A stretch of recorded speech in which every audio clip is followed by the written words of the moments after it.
함께 볼 말씀은 마태복음 20장 1절부터 16절 말씀입니다. 마태복음 20장 1절부터 16절 말씀인데요. 조금 길지만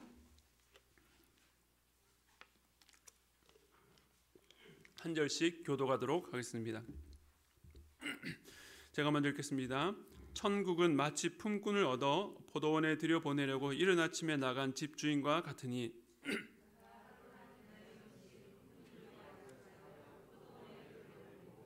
또 제3시에 나가보니 장터에 놀고 서 있는 사람들이 또 있는지라.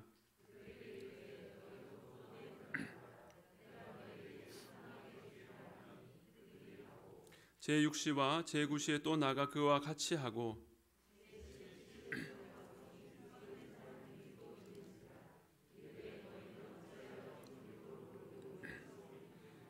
이르되 우리를 품꾼으로 쓰는 이가 없음이니이다. 이르되 너희도 포도원에 들어가라 하니라.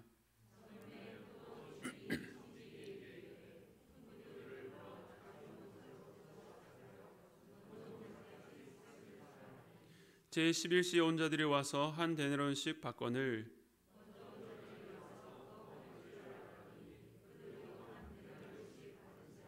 받은 후 집주인을 원망하여 이르되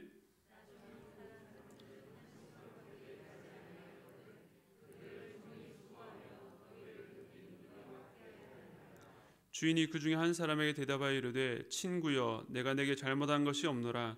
내가 나와 한 데나리온의 약속을 하지 아니하였느냐?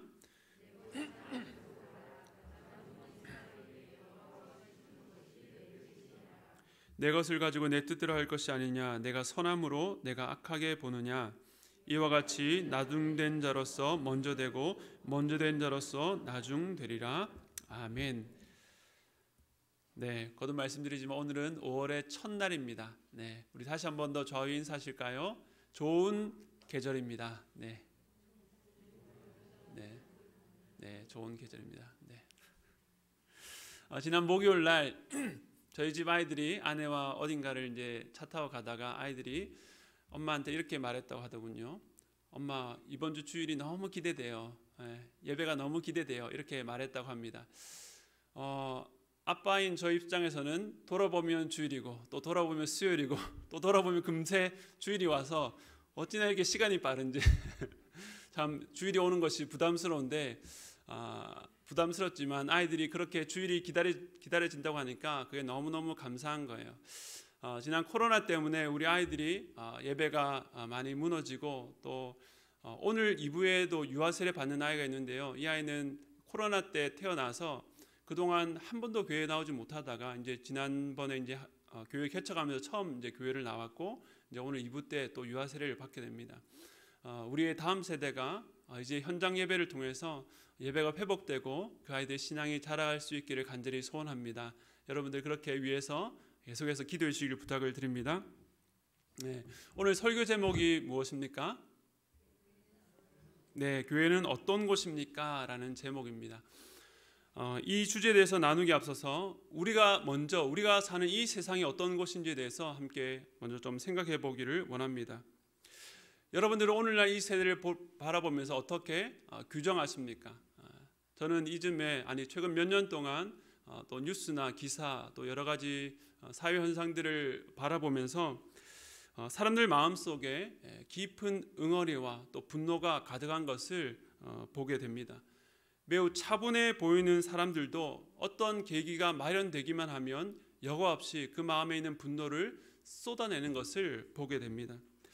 우리나라는 이 좁은 땅임에도 불구하고 남과 북이 또 동과 서가 또 몇 년 전부터는 정치적으로 좌와 우가 극렬하게 대립하는 가운데 언젠가 무언가 터질 것 같은 그런 불안감이 우리의 마음속에 긴장을 불러일으키는 것 같습니다.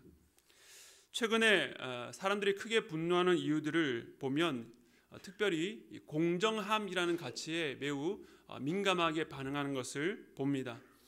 물론 예민할 수밖에 없는 어떤 정치적인 이슈나 또 치열한 경쟁인 스포츠 경기에서 그렇게 공정함이 중요한 것은 당연하지만 심지어 재미로 보는 오락 프로그램 안에서도 무언가 공정하지 않다라고 판단되어지게 되면 사람들이 분노하는 것을 보게 됩니다.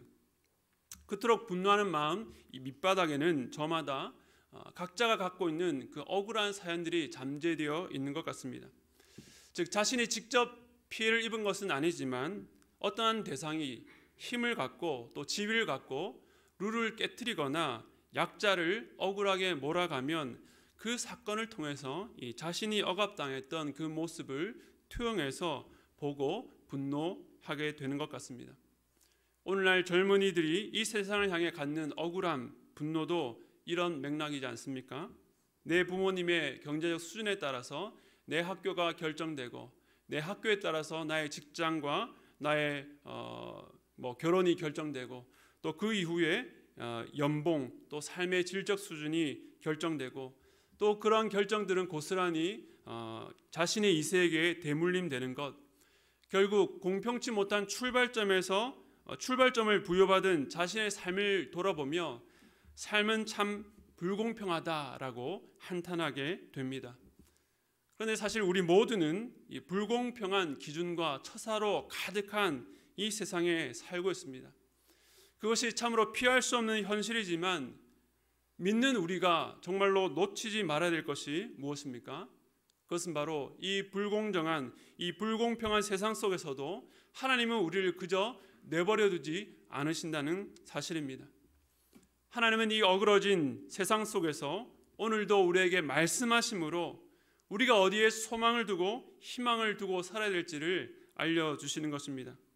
오늘 이 아침에 그 소망을 발견하는 시간 되시기를 간절히 소원합니다. 오늘 우리가 읽었던 본문은 포도원 품꾼 비유로 잘 알려진 말씀입니다. 1절은 이 비유가 무엇인지에 대해서 간략하게 이렇게 소개하고 있습니다. 1절을 보면요, 천국은 마치 품꾼을 얻어 포도원에 들여보내려고 이른 아침에 나간 집주인과 같으니, 즉 이 비유는 천국에 대한 비유입니다.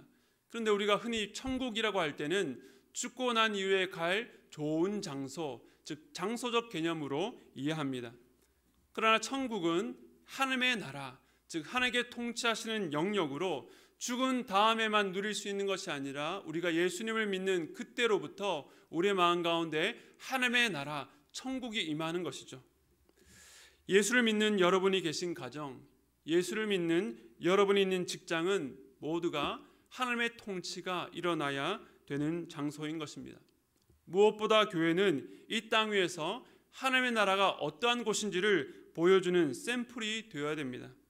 그런데 오늘 본문에서는 이 천국을 비유하되 어떤 집주인, 특별히 이른 아침에 품꾼을 찾아 자기 포도원에 들여보내려는 집주인과 같다라고 말씀하고 있는 것입니다.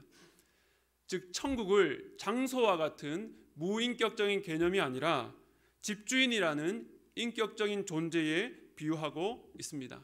다시 말해서 천국, 하나님 나라, 교회가 어떤 곳인지는 이 집주인의 성향과 그의 성품을 통해서 알 수 있다라는 말씀입니다. 이 집주인이 하는 모든 일이 오늘 말씀의 비유인데요, 유대인들은 대략 하루를 이른 아침 오전 6시부터 시작해서 오후 6시까지로 마감을 합니다.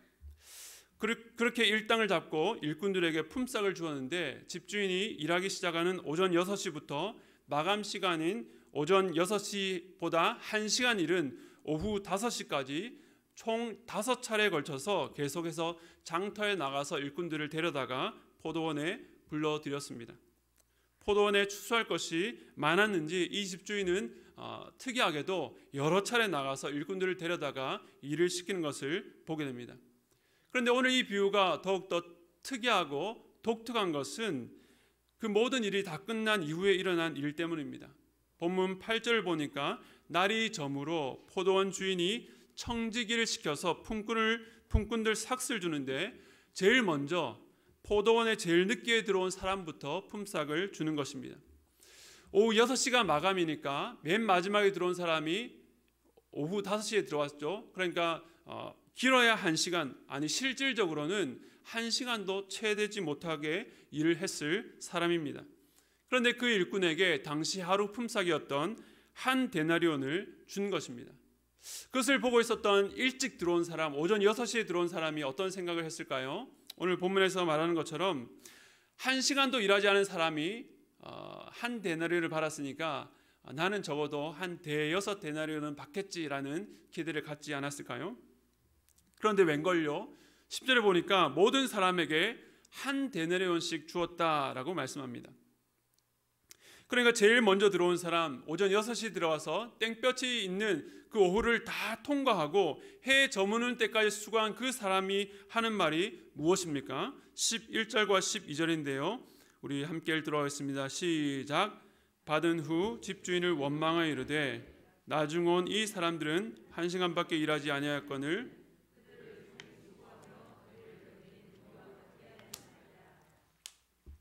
원래 약속대로 한 데나리온을 받았는데 이 사람에게는 한 데나리온 받은 것이 억울한 일이 되어버려서 집주인을 원망하고 있습니다. 그 이유가 무엇입니까? 나중에 들어온 1시간도 채 일하지 않은 그 사람과 나를 동일하게 대우하는 것을 매우 불공평하다라고 여긴 것입니다. 마치 자기가 마땅히 누려야 될 그 권리를 빼앗긴 것처럼 분노하고 있는 것입니다. 이에 대해 집주인의 대답이 13절부터 15절까지인데요. 이렇습니다. 내가 오전 6시에 우리 포도원에 일한 것에 대해서 너와 내가 한 데나리온 받기로 약속하지 않았느냐? 너 받은 것을 갖고 가라. 내가 내 것을 가지고 내 뜻대로 하는데 내가 왜 악한 마음을 품느냐라고 대답했습니다. 물론 말은 맞습니다. 약속한 대로 주었으니까 집주인 입장에서는 전혀 잘못하거나 불공평하게 그 하인을, 그 일꾼을 대하지 않은 것이죠. 그런데 그래도 좀 그렇지 않습니까? 특히 15절에 내 것을 가지고 내 뜻대로 할 것이 아니냐라는 말은 마치 주인이 자기 돈으로 자기 마음대로 쓰는데 무슨 상관이냐라는 식으로 들리기 때문에 왜 예수님께서 이러한 집주인을 천국에 비유했는지 의문이 듭니다. 그런데 이 말씀을 이해하기 위해서 우리가 먼저 기억해야 될 것은 이 집주인이 일반적인 집주인과는 다르다는 것입니다. 무슨 말인가 하면 오늘 본문에 나오는 사람들이나 일한 대로 품삯을 주는 이 상황들은 이 땅 위에서 흔히 볼 수 있는 익숙한 인물들과 익숙한 상황이지만 이 모든 것은 예수님의 비유라는 맥락 안에 있다는 것을 우리가 꼭 기억해야 된다는 것입니다.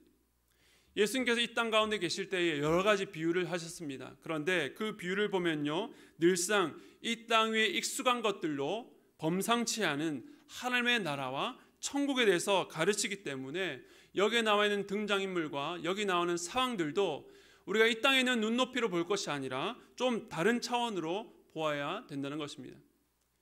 이 본문에서 집주인이 자신을 소개하고 있는데 15절 하반절입니다. 15절 하반절에 뭐라고 말하고 있습니까? 함께 읽겠습니다. 시작. 내가 선함으로 내가 악하게 보느냐. 이 집주인은 선한 자입니다. 이 집주인이 천국을 보여주는 인격이라고 할 때에 선하다라고 하는 개념을 그냥 권력과 부를 가진 자가 자기가 가진 것을 믿고 내가 옳다, 내 말이 다 맞다라는 식으로 해석해서는 안 된다는 것입니다. 천국을 드러낸 인격이 자신을 선하다라고 한 것은 그 선의 수준이 이 땅을 뛰어넘어서 우리가 생각하고 판단하는 수준을 뛰어넘어서 이 하늘의 수준을 의미하는 것입니다. 그 선의 구체적 의미가 무엇인지는 좀 더 본문을 읽어가면서 살펴보아야 됩니다. 그 앞서서 우리가 이 시간에 주목해야 될 것은 오늘 비유의 결론인데요. 16절입니다. 16절 우리 같이 한번 읽도록 하겠습니다. 시작. 이와 같이 나중된 자로서 먼저 되고 먼저 된 자로서 나중되리라. 그러니까 이 비유는 나중된 자와 먼저 된 자를 대조하고 있으면서 그에 대한 평가를 내리면서 결론을 내리고 있습니다. 여러분, 나중된 자가 누구일까요? 나중된 자는 오늘 비유에서 마감 시간이었던 6시보다 1시간 빠른 오후 5시에 들어왔던, 그리고 마지막에 한 데나리온을 팔았던 바로 그 사람입니다. 그렇다면 먼저 된 자는요, 오전 6시 일이 시작하는 그 시점부터 들어와서 온종일 더위와 싸워가며 일한 뒤에 한 데나리온을 바른 자입니다. 그런데 결론 부분인 16절과 이 본문 전체를 읽어보면 예수님께서는 이 먼저 온 자보다 나중 온 자가 더 낫다, 더 옳다고 말씀하고 있는 것입니다. 우리가 보기에는, 또 우리가 일반적으로 이 땅을 살아가면서 겪는 그 세상의 구조 속에 보면, 먼저 와서 수고한 자가 더 많은 대가를 받아야 옳은데, 오히려 예수님은 천국을 말씀하시면서 그렇지 않다라고 말씀하고 있는 것입니다. 먼저 와서 수고한 자보다 늦게 와서 일도 별로 하지 않았을 텐데 이 한 데나리온 받은 사람이 더 옳다, 더 낫다라고 말씀하시는 것입니다. 이 세상의 논리와 구조로 볼 때에 참 불공평해 보이지 않습니까? 세상에 불공평한 것이야 우리가 뭐 어쩔 수 없다 손 치더라도, 하나님의 나라 천국도 이와 같이 불공평하다면 이것은 우리가 어떻게 받아들여야 될까 심히 고민이 될 것입니다. 그렇다면 왜 예수님은 이 두 사람 중에 나중된 자의 손을 들어주실까요? 이 둘의 어떤 차이 때문에 예수님께서 이런 판단을 하시는지 우리는 살펴보아야 합니다. 오늘 본문에서 그 판단의 근거는 이 두 대상이 그 품삯을 받을 때에 나오는 태도와 자세에 있다라고 할 수 있습니다. 먼저 된 자는 집주인이 품삯을 나눠줄 때 어떻게 했습니까? 집주인을 원망했습니다. 반대로 나중에 온 자는요, 어떤 마음이었을까요? 물론 오늘 그 인물이 그 한 데나리온을 받고 나서 어떻게 반응했는지, 어떻게 말했는지는 나오지 않지만 우리는 그가 어떤 마음이었을지를 충분히 짐작해 볼 수 있습니다.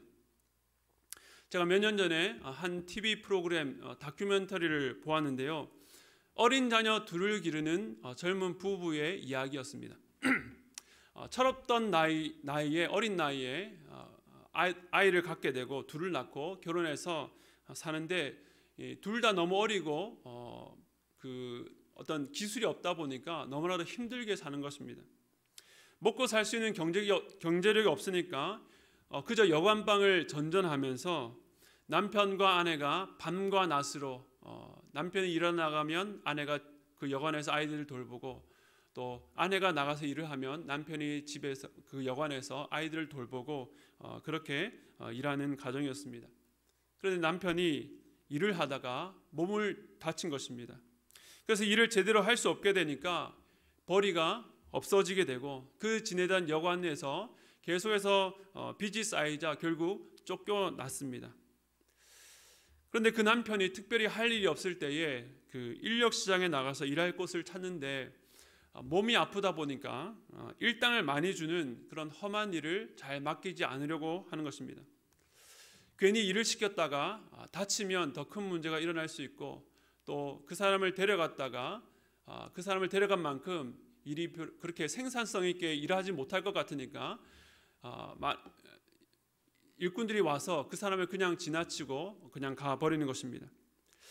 결국 인력시장에 나와갔다가 한참을 기다렸다가 부르는 것 없이 허탕치고 돌아가는 뒷모습을 이 TV가 비춰주는데, 그 모습이 참 보면서 마음이 아팠습니다. 그런데 오늘 제11시 오후 5시에 나온 자들이 바로 이 사람과 같습니다. 오늘 본문 6절에 보니까 제11시에 집주인이 나가보니 서 있는 사람들이 또 있어서 묻습니다. 너희는 어찌하여 종일토록 놀고 여기 서 있느냐? 어찌 일하지 않고 여기서 빈둥거리는가 하는 것입니다. 그런데 이 사람들도 사정이 있었습니다. 7절에 보니까 그들이 대답하기를 우리를 품꾼으로 쓰는 이가 없음이니이다 라고 대답하고 있습니다. 즉 우리가 일하기 싫어서 놀고 싶어서 여기서 빈둥거리는 것이 아니라, 여러 주인들이 왔다 갔지만 다른 사람들은 품꾼들을 다 데려가는데 우리는 쓰지 않아서 여기에 그대로 있다는 것입니다. 왜일까요? 아마 그는 장애가 있을 수도 있고, 아니면 체격이 왜소해서 그럴 수도 있고, 무언가 겉으로 볼 때에 일을 잘할 것 같지 않아서 그럴 수도 있는 것입니다. 아무튼 다른 주인들이 모든 품꾼들을 다 데려가는데 그에게는 데려갈 만한 아무런 메리트가 없었기 때문에, 만약에 이들이 그 인력시장이 시작되는 오전 6시부터 이 자리에 있었다라고 한다면 11시간 동안 데려가는 이 없이 기다린 어떻게 보면 참으로 불쌍한 자들이라고 할 수 있는 것입니다. 그렇다고 한다면 마지막에 자신을 데려가 준 이 집주인에 대해서 이 품꾼은 어떤 마음을 가졌을까요? 비록 1시간밖에 안 남았지만 자신을 데리고 이 포도원에 품꾼을 넣어준 집주인에게 감사하고 감격하는 마음이 있었을 것입니다. 그리고 이제 1시간도 채 일하지 못했는데 품삯을 준다고 다 모였는데 가장 먼저 하루 품삯인 한 데나리온을 조금도 감하지 않고 그것을 그냥 다 주는 것입니다. 그것을 받아들고 어떤 마음이었을까요? 아무도 나를 써주지 않아서 이렇게 빈둥거리고 있었는데 나를 이렇게 품꾼 중에 한 사람으로 쳐주시는 것만 해도 감사한데 그 온전한 한 데나리온을 다 받아들고 감격하지 않았을까요? 오늘 본문에서 먼저 된 자와 나중된 자의 결정적 차이는 집주인으로부터 상반된 평가를 받게 된 이유는 그 마지막 품삯을 받을 때에 이 한 데나리온에 대한 태도에 있다라고 할 수 있습니다. 한 데나리온을 받았을 때 먼저 된 자는 그것을 당연하게 여겼습니다. 그리고 자신과 똑같은 대우를 받는 나중된 자를 향해서는 불평하며 집주인을 원망합니다. 그러나 나중된 자는 그 자리에 있는 것만으로 그리고 주신 한 데나리온에 대해서 감격했다는 것입니다. 오늘 이 비유는 단순히 불평하고 원망하는 사람은 못되고 감사하고 감격한 사람이 잘 된다는 소위 긍정의 삶을 우리에게 소개하고 독려하는 이야기가 아닙니다. 제가 여러 차례 말씀드리지만 먼저 된 자가 억울할 수도 있고 공평하지 못하다고 항변할 수 있지만 오늘 이 비유는 우리가 살아가면서 흔히 볼 수 있는 낯익은 상황과 설정 속에서 하늘나라 천국에 대해서 우리에게 알려주고 있는 것입니다. 먼저 된 자가 왜 원망하고 불평했겠습니까? 주신 품삯을 내가 일한 것에 대한 대가로 지불받았다고 생각했기 때문입니다. 물론 세상의 관점에서는 품삯이라고 하는 것은 노동자가 그 노동력에 상하는 대가로 받는 것이니까 맞죠. 그러나 오늘 말씀은 천국에 대한 가르침이라고 생각했을 때에 이 한 데나리온 받는 품삯은 일한 대가로 받는 것이 아니라 포도원으로 부름받은 자들 향해서 주인이 베풀어 주시는 것입니다. 그것은 내가 오전 6시부터 누구보다 열심히 일했기 때문에 주는 것이 아니라 뜨거운 떼약볕과 더위도 참아내고 쉬지 않았기 때문에 주는 것이 아니라 주인이 누구든지 그 포도원에 들어온 자에게 주시는 은혜라는 사실입니다. 만약에 오전 6시에 들어온 자가 일하다가 다쳐서 그 뒤로 11시간 동안 일하지 못했다라고 한다면 그에게 몇 데나리온이 주어졌을까요? 아마도 확실히 그에게 약속된 한 데나리온이 주어졌을 것입니다. 무엇을 보면 알 수 있습니까? 오후 5시에 들어왔다가 한 데나리온 받은 그 사람을 보면 알 수 있습니다. 이 선한 집주인은 오후 5시에 들어온 사람이나 오전 6시에 들어온 사람이나 똑같이 대우하시는 것입니다. 오후 5시에 들어온 품꾼에게 우리 그 집주인은 그 품꾼이 받을 만한 가치가 있어서 그럴 만한 일을 했기 때문에 주어진 것이 아니라 그를 포도원으로 불렀기 때문에 그에게 주어진 것입니다. 집주인이 공평치 못해서 늦게 온 자나 일찍 온 자나 똑같이 대우한 것이 아닙니다. 이 집주인은 늦게 온 자나 일찍 온 자나 모두를 같은 마음으로 불러주신 것입니다. 그 마음이 무엇입니까?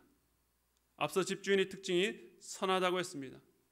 포도원의 주인은 일할 수 없는 자를 부르시고 그에게 상 주시는 분, 그 집주인은 바로 천국의 주인이신 하나님을 우리에게 알리고 있는 것입니다. 그러한 은혜와 사랑이 바로 하나님의 공평이요 하나님의 선이라고 우리에게 가르쳐주고 있습니다. 오늘 이 선한 집주인을 통해서 우리에게 알려주시고자 하는 이 천국의 비유는 누가 천국에 합당한 자이며 천국을 받는 자의 자세가 어떠해야 되는지를 가르쳐 줍니다. 그리고 이 땅에 천국을 나타내는 교회는 어떤 곳인지를 우리에게 알려줍니다. 오늘 이 비유가 있는 마태복음 20장은 이제 예수님께서 십자가의 죽음을 향해 가는 마지막 시점을 기록한 본문입니다. 마지막 때가 가까워질수록 바리새인과 서기관과 같은 당시 종교 지도자들의 반발이 더욱더 거세졌습니다. 그들은 예수님과 복음을 거부했습니다. 왜 그렇습니까? 예수님께서 오셔서 하시는 말씀과 행동이 자신들의 기준과는 맞지 않았기 때문입니다. 자기들이 말씀을 잘못 이해했다라고는 생각지 않고 오히려 예수님께서 율법을 폐하러 왔냐라고 공격하고 있습니다. 예수께서 죄인이요 세리와 창기들과 교제하고 그들의 죄를 사해 주시고 그들을 제자 삼을 때에 그들은 어찌 너희 선생들은 죄인들과 함께 식사하느냐라고 저들이 누구인지 알았더라면 그들과 가까이 하지 않았을 것이다 라고 강도 높게 비난했습니다. 왜냐하면 그 죄인들은 하나님 나라에 들어올 자격이 없다라고 생각했기 때문입니다. 마치 오늘 품꾼 중 먼저 된 자가 나중된 자를 향해서 똑같이 한 데나리온 받는 것을 보고 이는 불공평하다, 있을 수 없다라고 하면서 집주인을 향해서 원망하는 모습과 똑같은 모습입니다. 오늘날도 마찬가지입니다. 세상은 저마다 자기가 기준 삼은 공정함을 근거로 옳음을 주장합니다. 더 옳고 더 공정한 세상을 만들기 위해서 치열하게 싸우고 주장하지만 안타깝게도 세상은 그 싸움 속에서 더 불공평해져 가고 늘 억울한 쪽은 생기기 마련입니다. 과연 무엇이 이 불공평한 세상을 바로잡을 수 있을까요? 교회는 이 불공평한 세상 가운데에 유일한 소망인 줄로 믿습니다. 이 불공평한 세상 속에 하나님의 선함, 하나님의 공평이 오직 교회를 통해서만 흘러나오기 때문입니다. 그러므로 교회는 이 세상 속에 우리만 깨끗하다고 자랑하거나 세상을 악하다고 정죄하는 집단이 아닙니다. 그런 태도는 오늘 비유에서 먼저 온 사람과 같습니다. 교회는 어떤 곳입니까? 교회는 아무도 써주는 이 없어서 오후 5시까지 서성이다 포도원에 들어온 자, 주시는 한 데나리온에 대해서 나는 이 품삯을 받을 자격이 없습니다 라고 고백하는 자들이 모인 곳입니다. 저부터가 그런 자입니다.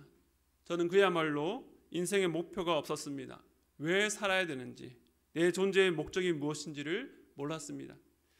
나 빼고 다른 모든 사람들은 모두가 알아서 자기가 원하는 길, 자기가 가야 할 길을 잘 헤쳐나가는 것 같은데 저는 오후 5시까지 아무도 불러주는 이 없어서 멍하니 서성이는 품꾼과 같은 자였습니다. 물론 이 자리에 여러분들 앞에 서서 하나님의 말씀을 증거하고 있지만 저는 그런 자격을 갖춘 사람이 아닙니다. 하지만 주님은 제가 연약해서 수없이 실패해왔고 오랫동안 의심하고 좌절하며 자격이 없다고 손사래를 쳐도 뿌리쳐도 물밀듯이 부어주시는 그 놀라운 사랑으로 제 손을 부여잡고 포도원 안으로 데려다 주셨기 때문에 오늘 제가 이 자리에 서 있는 것입니다. 그 하나님의 놀라운 사랑 안에서 제가 깨닫게 되는 것은 하나님의 사랑은 변하는 나의 헌신과 힘과 노력에 달려있지 않고 변하지 않는 하나님의 선하신 성품의 근거에 있다는 사실입니다. 그것을 묵상하면 묵상할수록 깨닫게 되면 깨닫게 될수록 이해할 수 없는 하나님의 사랑에 감격할 수밖에 없는 것입니다. 교회는요, 이런 사랑을 받은 사람들이 모인 곳입니다. 오늘 본문에서 오후 5시에 들어와서 품삯을 받은 자가 아무 말도 하지 않은 것은 그 놀라운 사랑 앞에 할 말을 잃었기 때문일 것입니다. 우리 모두에게 그런 은혜가 있기를 바랍니다. 큰 목소리로 내가 옳다고 주장하는 것이 아니라 오늘도 동일하게 베푸시는 주님의 은혜를 깊이 묵상하며 잠잠할 수 있기를 바랍니다. 말씀을 마무리하겠습니다. 우리가 사는 세상은 불공평과 부당한 대우로 가득 차 있습니다. 그 부당한 힘의 논리 앞에 굴복해야 될 때도 많으셨을 것입니다. 참 수고하셨습니다. 많이 억울하셨을 것입니다. 이런 세상을 보고 있자면 억울하고 분이 나서 화내지 않고는 살 수 없을 것 같습니다. 안타깝게도 이런 세상에 살다 보니까 그 영향력이 우리가 속한 가정과 교회까지 밀고 들어온다는 것입니다.